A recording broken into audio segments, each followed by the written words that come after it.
Were going after hotel ownership and management. They arrested one man, his wife, brother, and brother-in-law in connection to these alleged crimes. The number of victims they found is still unknown, but they say victims are as young as 12 years old. The victims were forced to work with little or no pay, then solicited for blank in exchange for rent. Drug trafficking was rampant at these hotels. The whole operation was run by 5 Indian hotelers and a salon owner, the Chahari family and their associates. Officers rescued 10 minors under the age of 12 and 17 adults, all part of what the feds call a trafficking ring.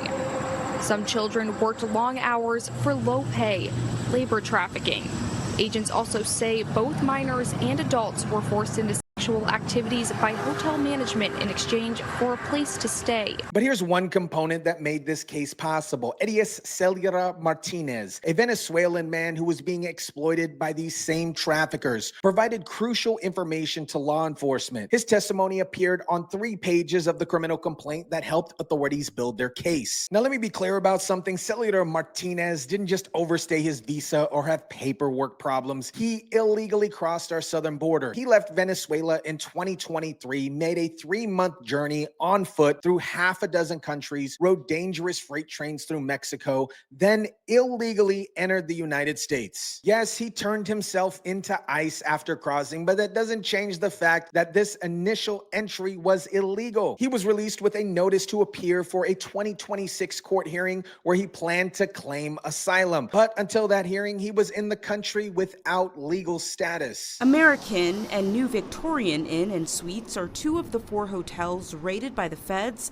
after a recent human trafficking investigation. Now people living in the hotels long-term are being forced out. They're stuck with nowhere to go. This is exactly the problem with our broken immigration system. When you allow millions of people to cross illegally, then release them into the interior with court dates years in the future, you create a massive population of people living in legal limbo. And that legal limbo makes them perfect targets for exploitation. The traffickers knew Cuéllar Martínez was illegal. They knew he was afraid to complain. They knew they could exploit him because he had no legal recourse. His legal status made him vulnerable to exactly the kind of exploitation he eventually helped expose.